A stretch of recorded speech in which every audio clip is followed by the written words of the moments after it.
কেমন আছেন সকলে? আমি জানি আপনারা যে যার নিজের মতো ভালো লাগছেন। আজ আবার এসে গেছি আপনাদের অনুরোধে একটা বিষয় নিয়ে গল্প করতে। সোডিয়াম কমে যাওয়া একটা বিশাল বড় সমস্যা।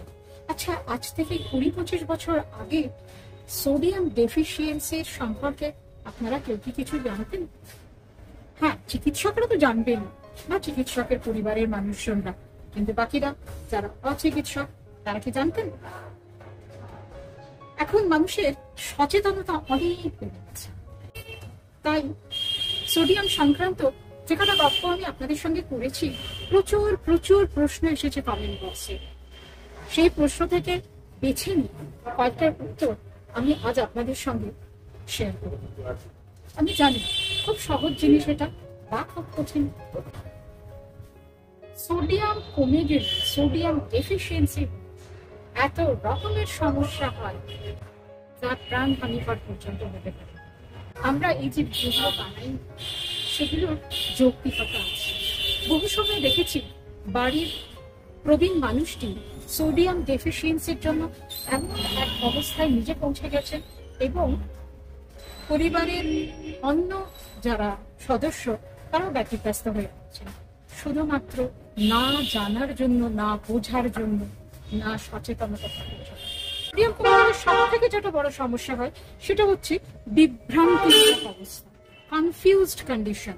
হঠাৎ করে দেখলেন আপনার প্রিয় প্রবীণ মানুষটি ভীষণ সচল থাকেন, ভীষণ কর্মঠ থাকেন, কিন্তু আপনি কথা বলছেন তিনি বুঝতে পারছেন না, একটা ঘোরের মধ্যে রয়েছেন। হতে পারে সেটা সাময়িক বা সেটা দীর্ঘস্থায়ী। কেন হয় জানেন? চলুন আজকে এই নিয়ে আমরা একটু গল্প সেরে। গল্পের শুরুতেই বলি, আজকে আমরা মূলত আলোচনা করব শরীরে সোডিয়ামের কাজ কি এবং শরীরে সোডিয়াম কমে গেলে কি কি সমস্যা, কি কি লক্ষণ দেখা যায়। আমাদের শরীরের গঠন বিভিন্ন কর্মকাণ্ড সুচারুরূপে চালানোর জন্য প্রয়োজন নানা খনিজ লবণ বা ইলেকট্রোলাইটস, যার মধ্যে তালিকায় একেবারে প্রথমেই আসে সোডিয়ামের নাম। নর্মালি একজন প্রাপ্তবয়স্ক মানুষের দেহে 135 থেকে 145 মিলি ইকুইভ্যালেন্ট পার লিটার সোডিয়াম থাকে। অত মনে রাখার দরকার নেই, মনে রাখবেন 135 থেকে 145 ইউনিট সোডিয়াম থাকে। এবার সোডিয়ামের পরিমাণ যদি কমে যায়, চিকিৎসার পরিভাষায় তাকে বলা হয় হাইপোনেট্রামিয়া। কতটা কমে যায়? 3টে স্টেজে আমরা বর্ণনা করি। এক হচ্ছে মাইল্ড, 130 থেকে 134 ইউনিট, মডারেট 125 থেকে 129 ইউনিট এবং সিভিয়ার হচ্ছে 125-এর নিচে। শরীরে সোডিয়ামের লেভেল জানবেন কি করে? সেজন্য তো অবশ্যই পরীক্ষা করার প্রয়োজন। যে কোনো প্রবীণ মানুষের বলা ভালো 60 বছরে একবার বা দুবার সোডিয়াম, পটাশিয়াম ইত্যাদি পরীক্ষা করিয়ে নেওয়া উচিত। আর যাদের সোডিয়াম কমে যাওয়ার প্রবণতা আছে বা চিকিৎসাধীনে আছেন তারা কিন্তু প্রতি মাসে না হলেও 2 মাস অন্তর অবশ্যই সোডিয়াম চেক করিয়ে নেবেন।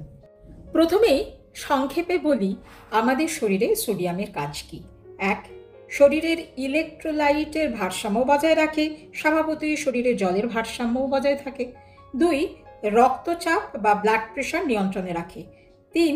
নার্ভাস সিস্টেম বা স্নায়ুতন্ত্রের কর্মকাণ্ড স্বাভাবিক রাখতে সাহায্য করে। 4. হজম শক্তিকে প্রভাবিত করে, ফলে পেটে বায়ু জমা, অম্বল হওয়া, কোষ্ঠকাঠিন্য ইত্যাদি সম্পূর্ণ নিয়ন্ত্রণে থাকে। 5. মাংসপেশি বা মাসেলসের স্বাভাবিক কাজকর্ম বজায় রাখে। 6. ব্রেনের স্বাভাবিক কর্মকাণ্ড নিয়ন্ত্রণে রাখে। কিভাবে? জেনে রাখা ভালো। স্নায়ুর সংকেত পরিবহনে সাহায্য করে। বিষয়টা কিরকম জানেন? 1-2 কথায় বলি। আমাদের স্নায়ুতন্ত্রের সর্বনিম্ন একক হচ্ছে নিউরন। সেই নিউরন একটি থেকে আরেকটিতে ক্রমাগত সংকেত পরিবহন করে এবং সেক্ষেত্রে সোডিয়ামের একটা বিরাট বড় ভূমিকা আছে। তাই শরীরে সোডিয়ামের পরিমাণ কমে গেলে বিভ্রান্তি বা কনফিউশন, দুর্বলতা বা উইকনেস, মাথা ঘোরা বা ভার্টিগো, খিঁচুনি বা কনভালশন, এমনকি কোমা অবধি পৌঁছে দিতে পারে। 7 নম্বর, কোষের বৃদ্ধি ও বিস্তার এবং প্রোটিন সংশ্লেষ বা সিনথেসিসকে উদ্দীপিত করে। 8. গ্লুকোজ ও অ্যামাইনো অ্যাসিড কোষের ভিতরে পরিবহনে সাহায্য করে, ইত্যাদি ইত্যাদি। তাহলে বিষয়টা আমাদের কাছে পরিষ্কার হয়ে গেল যে সোডিয়ামের মানবদেহে কত কাজ। আপনাদের বিভিন্ন কমেন্টে দেখেছি বাড়ির প্রবীণ মানুষটির সোডিয়াম লেভেল 125 থেকে 129 বা 125-এর কম হয়ে গেছে। এই সমস্যা কিন্তু প্রবীণ বয়সে বারে বারেই হতে পারে। প্রবলেমটা কখন হয় জানেন? প্রথমবার। কারণ সোডিয়াম কমে গেলে কি কি সমস্যা হয় তা অনেকেরই জানা নেই। ভাবতে ভালো লাগে এখন মানুষের মধ্যে স্বাস্থ্য সচেতনতা আগের থেকে অনেক বেশি বেড়ে গেছে। তাহলে এবারে বলি, সোডিয়াম কমে গেলে কি কি লক্ষণ দেখা যায়? মাইল্ড অর্থাৎ সোডিয়াম লেভেল যখন 130 থেকে 134 ইউনিটের মধ্যে থাকে তখন খুব বেশি লক্ষণ দেখা যায় না, বড়জোর কখনো সখনো একটু ক্লান্তি ভাব আসে। মডারেট অর্থাৎ 125 থেকে 129 ইউনিট, হতে পারে বমি ভাব, মাথার যন্ত্রণা। দেখুন, যে কোনো বয়সে মাথার যন্ত্রণা হতেই পারে, কিন্তু যাদের সাধারণত মাথার যন্ত্রণা হয় না, হঠাৎ করে শুরু হলো, মাথাটা ধরেই আছে, ভালো লাগছে না, অন্যান্য নানা কারণের সঙ্গে সোডিয়ামের অভাব হতেই পারে।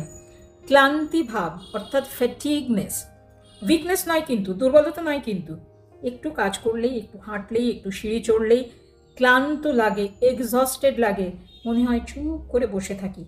একটু সচেতন হতে হবে, সোডিয়াম কমে গেল না তো। সিভিয়ার, এটি কিন্তু ভীষণ গুরুত্বপূর্ণ। সাধারণত মাইল্ড এবং মডারেট ক্ষেত্রে সেভাবে মানুষ সচেতন হয় না, কিন্তু সিভিয়ারের ক্ষেত্রে সচেতন না হয়ে কোনো উপায় নেই।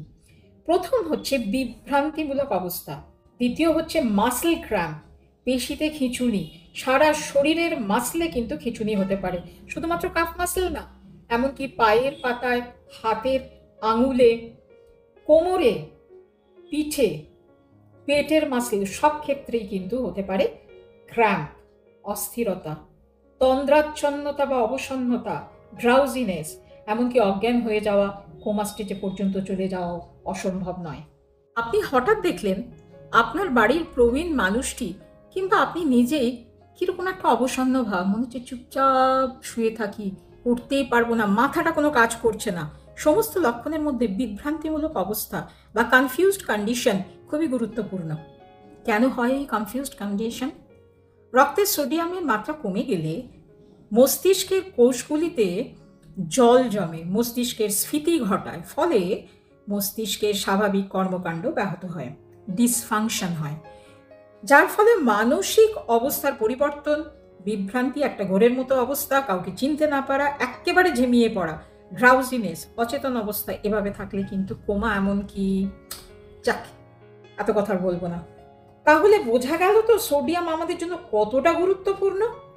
পরবর্তী পর্বে সোডিয়াম কমে যাওয়ার কারণ এবং কমে গেলে কিভাবে তা পূরণ করতে হবে এবং স্টেবল রাখতে হবে, এসব নিয়ে আলোচনা করব। ভিডিওটা যদি ভালো লেগে থাকে অবশ্যই কমেন্ট করবেন, সাবস্ক্রাইব আর লাইক তো করবেনই। আমি জানি আপনারা আমাকে খুব খুব খুব ভালোবাসেন। সবাই খুব ভালো থাকবেন, সুস্থ থাকবেন। ওম শান্তি।